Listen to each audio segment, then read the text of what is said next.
चलो हंसो हंसो, गुस्सा थूक दो चलो।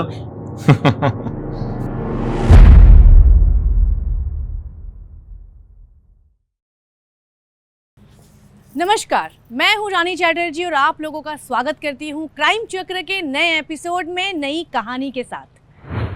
जब जीवन देने वाला ऊपर वाला है तो किसी को मारने का हक हमें किसने दिया? समाज में बढ़ रही हत्याओं की वारदातों में से आज हम आपके सामने लेकर आ रहे हैं सच्ची घटना पर आधारित एक और जुर्म की कहानी। जिस तरह समाज में हत्याओं की वारदातें बढ़ती जा रही हैं, क्या हम और आप कह सकते हैं कि हम इंसान हैं? क्या हम एक सभ्य समाज में हैं या जंगल राज में?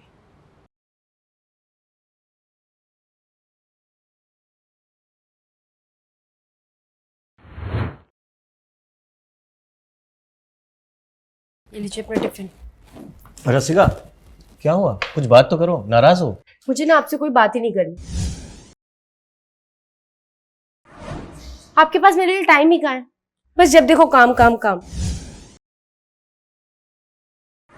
क्या करूं? इतनी मेहनत भी तो तुम्हारे लिए कर रहा हूं ताकि तुम्हें जिंदगी की सारी खुशियां दे सकूं।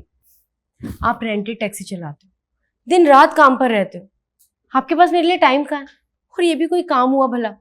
हम इतने बड़े घर में रहते हैं और आप टैक्सी चलाते हो। पता है सोसाइटी में लोग कैसी कैसी बातें करते हैं, मुझे बिल्कुल अच्छा नहीं लगता। तुम तो जानती हो ना कि कितना कर्जा है मुझ पर, और पापा का बिजनेस डूब गया, पापा ऑफ हो गए, और ये घर, अब ये घर भी हमारे हाथ से जाने वाला है। बस एक बार वो कर्जा चुक जाएगा तो फिर मैं दूसरा काम कर लूंगा। हाँ चलो हंसो हंसो, गुस्सा थूक दो चलो।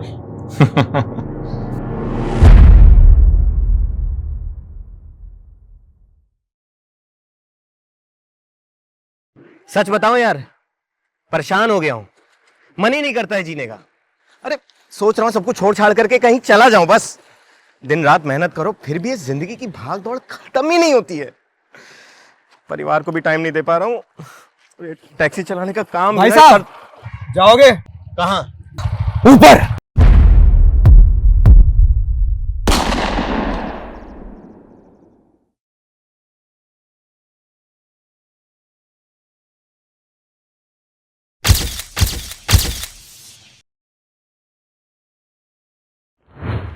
दिन दहाड़े एक टैक्सी ड्राइवर दीपक की गोली मारकर हत्या कर दी गई और बाइक सवार अज्ञात हत्यारे फरार हो गए। दीपक को तुरंत ही पास के सरकारी अस्पताल में ले जाकर भर्ती कर दिया गया, पर दीपक ने अस्पताल में दम तोड़ दिया। आखिर क्या वजह हो सकती है इस हत्या की? देखिए, आप शांत रहिएगा।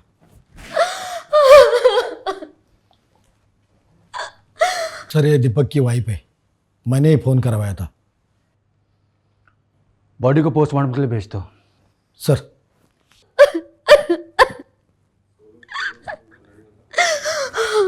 देखिए, संभालिए खुद को, हमें आपसे पूछताछ करनी होगी, आपको थाने आना होगा।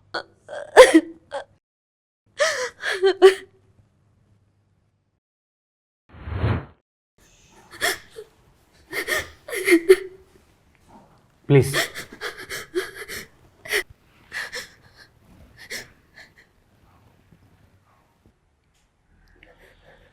देखिए रस्का जी, हम समझ सकते हैं कि आप किस तकलीफ से गुजर रही हैं, लेकिन प्लीज़ हमें थोड़ा कोऑपरेट कीजिए ताकि हम आपके पति के कातिल तो ढूंढ सकें। सर, दीपक तो बहुत साधारण आदमी थे, उन्होंने तो किसी का कुछ भी नहीं बिगाड़ा, तो उन्हें किसने इतनी बेरहमी से मार दिया? सर, दीपक जी की किसी से दुश्मनी या झगड़ा?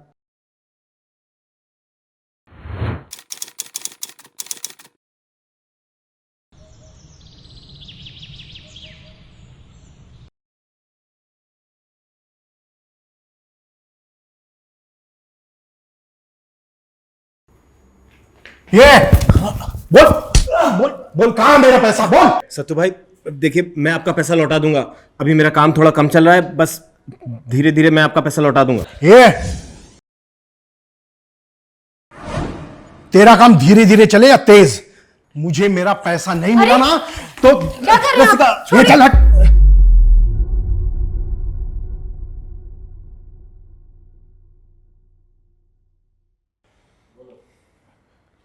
पैसे वसूलने के और भी तरीके मुझे आते हैं। सत्तू भाई, मैं आपका पैसा लौटा दूंगा। चल हट, मुझे मेरा पैसा चाहिए जल्दी।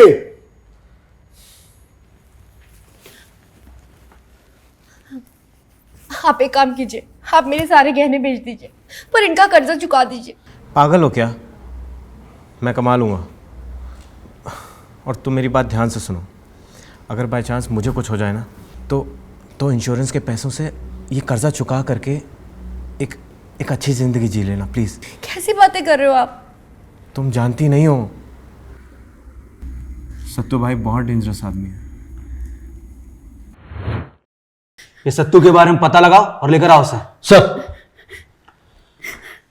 रिस्का जी, आप जा सकती हैं। अगर कोई ज़रूरत पड़ी तो आपसे कांटेक्ट करेंगे। आप चिंता मत कीजिए, हम आपके पति के कातिल को ढूंढ ही लेंगे।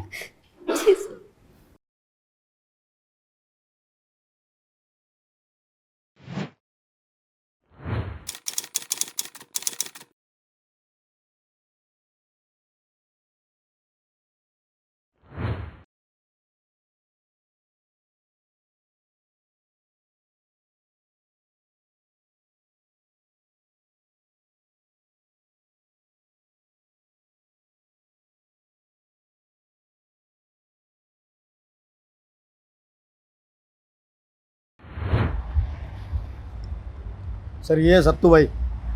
साहब, मुझे क्यों उठा लाए हो? मैंने क्या किया? दीपक को जान से मारने के बाद पूछते मैंने क्या किया? सर मैं उसे जान से क्यों मारूंगा? क्योंकि उसने तुझसे पैसा लिया था। हाँ साहब, मैं ब्याज पे पैसा चलाने का धंधा करता हूँ। दीपक ने मेरे से 6 लाख रुपए लिए थे, लेकिन वापस नहीं कर रहा था। तो उसे जान से मार दिया? नहीं साहब, देखिए मैं धंधे वाला आदमी हूँ, पैसा ब्याज पे चलाने का काम है मेरा। हाँ, अभी देखिए, जिस आदमी से मुझे पैसा लेना है उसे मैं जान से क्यों मारूंगा? उससे मेरा पैसा थोड़ी वापस आने वाला है। उस आदमी का जिंदा रहना मेरे लिए ज्यादा जरूरी है। इसे बंद रहने दो जब तक जांच पूरी नहीं हो जाती। सर, सर, सर सुनिए।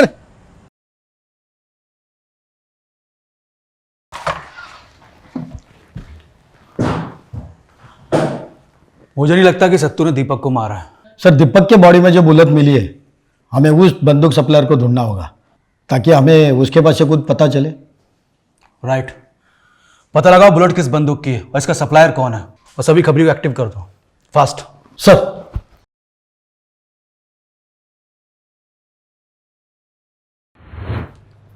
पुलिस ने सत्तू भाई से पूछताछ की और पुलिस को यकीन हो गया कि सत्तू ने दीपक को नहीं मारा।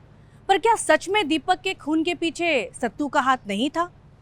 एक तरह से सोचा जाए तो शायद सत्तू की बात पे यकीन किया जा सकता है। दीपक की हत्या का मामला उलझा जा रहा था। क्या दीपक के साथ साथ रसिका की जान को भी खतरा है? कोई तो है जो रसिका को बार बार छुप छुप के देख रहा था। पुलिस ने अपनी जांच जारी रखी और तभी पुलिस के हाथों एक हथियार सप्लायर पकड़ा जाता है। देखिए। सर ये है मुन्ना, हथियार सप्लाई करता है। साहब माफ कर देना, पेट पालने के लिए कुछ ना कुछ तो काम करना पड़ेगा ना, और दूसरा कोई काम आता नहीं आप उनको, यही जाता है और इसमें पैसे तुरंत मिल जाते हैं। पैसा मिल जाता है तो अवैध काम करेगा? तुझे मालूम है तुम जैसे लोगों की वजह से क्राइम रेट कितना बढ़ गया है? साहब अपने को क्या मतलब क्राइम बढ़े या घटे, अपना काम है बंदूक बेचना, और बंदूक किसके क्या काम आती है, कहाँ इस्तेमाल होती है, हमें क्या लेना देना। लेकिन हमें फर्क पड़ता है, कानून व्यवस्था बनाए रखना हमारा काम है। तू सच सच बता, एमके सीरीज की बंदूक तूने 15 दिनों में किस किस को बेची है? अब इतनी सारी बंदूक बेचते हैं और इतने सारे ग्राहक होते, अपन कैसे याद रखेंगे? ये ऐसे नहीं मानेगा। इसे इतना तोड़ो कि बंदूक क्या, गोली के खोखे का नंबर भी याद आ जाए इसे। सर।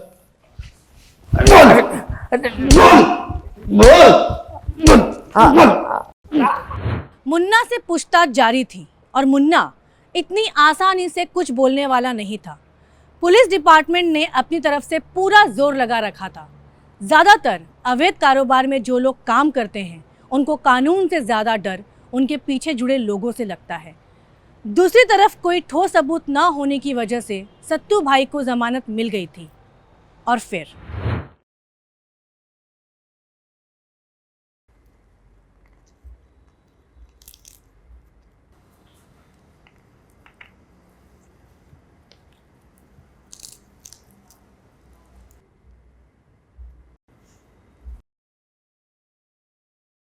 कौन? कौन है वहां?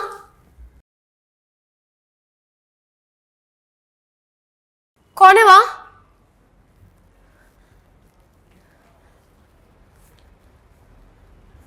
कौन है?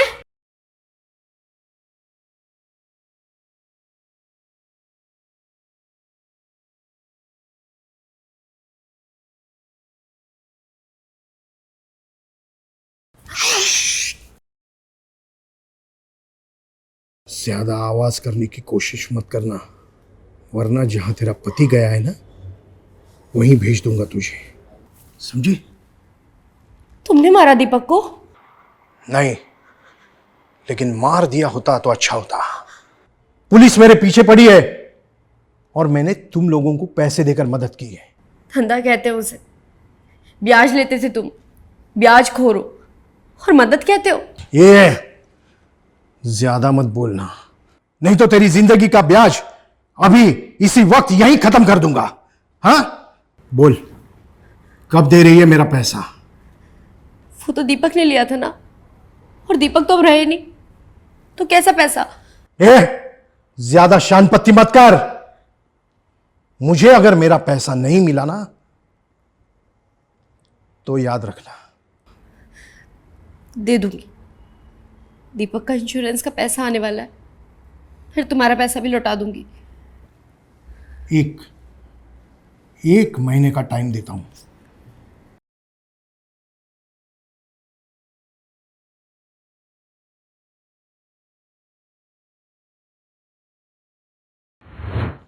सर, क्या हुआ? कुछ इन्फॉर्मेशन मिली? सर, वो मुन्ना को जब तोड़ा तभी उसने जिस आदमी को एम सीरीज की बंदूक बेची थी उसका स्केच बनवाया। ये स्केचेस सभी थानों में सर्कुलेट करवा दो। सर। मुझे नहीं लगता कि काम किसी हिस्ट्री शीटर का है। क्यों सर? जिस हिसाब से गोली चलाई गई है, ये किसी नौसिखिए का काम लग रहा है। एमके सीरीज की बंदूक ज़्यादातर लोग इस्तेमाल नहीं करते हैं, क्योंकि ये रेयरली यूज़ होती है, क्योंकि सस्ती आती है और पकड़े जाने का खतरा बढ़ जाता है। ऐसा क्यों सर? एमके सीरीज का फुल फॉर्म होता है मार्क, और ये आसानी से अवेलेबल होती है। इसका लाइसेंस भी इजीली बन जाता है, पर इसकी रेंज कम होती है और कोई भी हिस्ट्री शीटर इतनी कम रेंज में फायर करने का रिस्क नहीं उठा सकता। रिस्क उठाने का मतलब है कि दाव उल्टा पड़ना। अगर टारगेट बच गया तो गोली चलाने वाले की पहचान हो सकती है। वैसा ही मुन्ना ने किया, क्योंकि इसके ग्राहक कम रहे होंगे, इसलिए उसने स्केच बनवा लिया। हो सकता है सर। फिर भी स्केचेस सभी थानों में सर्कुलेट करवा दो। Okay sir. सर, सर वो सत्तू, आपने उसको जमानत दे दी सर। वो मेरे घर आया था और मुझे जान से मारने की धमकी दे रहा था सर। देखिए, हमारे पास उसके खिलाफ सबूत नहीं था, इसलिए जाने दिया। इनकी धमकी की रिपोर्ट दर्ज कर लो और सत्तू को लेकर आओ। ओके सर, चलिए।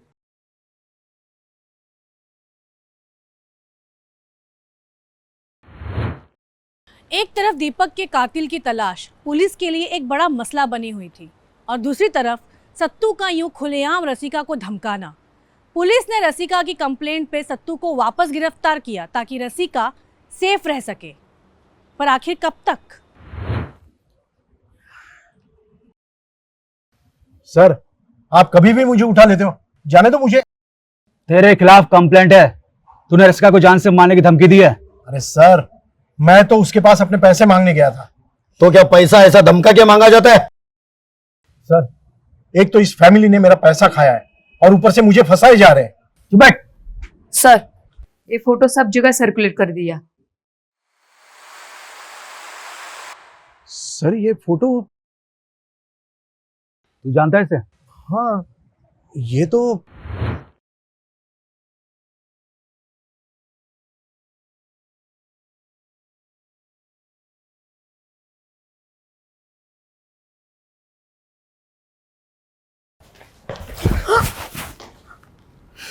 ऋषि, तुमने तो मुझे डरा ही दिया था।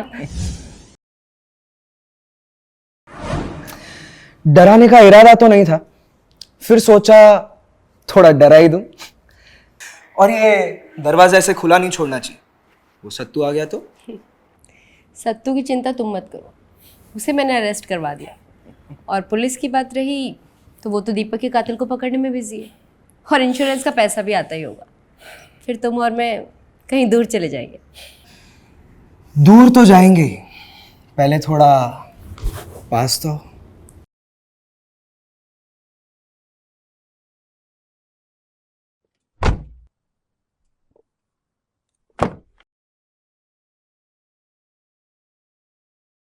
वाह,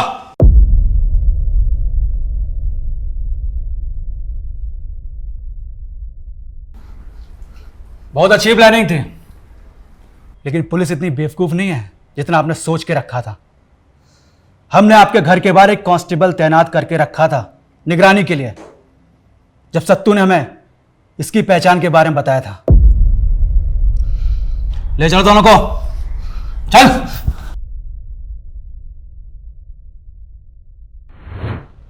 सत्तू ने पुलिस के पास वो कैश देख के उसकी पहचान पुलिस को बता दी थी। सत्तू उस आदमी को बहुत अच्छे से तो नहीं जानता था, पर सत्तू ने एक दो बार रसिका को छुप छुप के ऋषि से मिलते देखा था। पुलिस को जैसे ही उस शख्स की पहचान हुई, पुलिस तुरंत हरकत में आ गई और ऋषि को पकड़ने के लिए रसिका के घर के बाहर एक कांस्टेबल को सिविल यूनिफॉर्म में तैनात करवा दिया। और कुछ दिनों में ही ऋषि रसिका से मिलने आया और पकड़ा गया। पर आखिर रसिका ने दीपक को क्यों मरवाया? क्या वजह हो सकती है? बोल, दीपक को क्यों मारा? सर, मैं तो दीपक से शादी नहीं करना चाहती थी। मैं तो ऋषि से प्यार करती थी, पर घर वालों ने जबरदस्ती मेरी शादी दीपक से करवा दी। हाँ सर, हम दोनों कॉलेज टाइम से ही एक दूसरे से प्यार करते थे। तो दीपक को डाइवोर्स दे देती, इससे शादी कर लेती, मारने की क्या जरूरत थी? सर, एक अच्छी लाइफ के लिए हमें पैसों की ज़रूरत थी, और जब मुझे पता चला कि दीपक के पास बहुत बड़ी लाइफ इंश्योरेंस पॉलिसी है।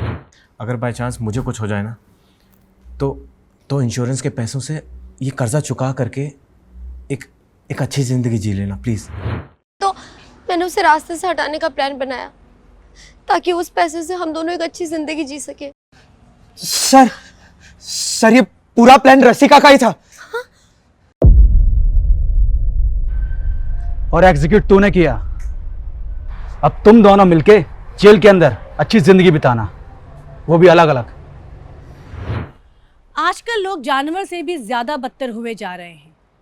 आखिर कैसे समाज में हम जी रहे हैं, जहां पैसों के लिए बीवी ही अपने पति को मारने का प्लान बनाती है और अपने आशिक के साथ मिलके खुद को ही विधवा बना देती है। ये कहानियां हम आपके सामने इसलिए ला रहे हैं ताकि आप ऐसी गलती ना करें। हमें एक अच्छे समाज की ज़रूरत है जहां हमारी आने वाली पीढ़ी चैन से जी सके। मैं रानी चैटर्जी आप लोगों से विदा लेती हूँ। फिर मिलेंगे क्राइम चक्र के नए एपिसोड में एक नई कहानी के साथ। तब तक सावधान रहिए, सतर्क रहिए और देखते रहिए क्राइम चक्र। जय हिंद।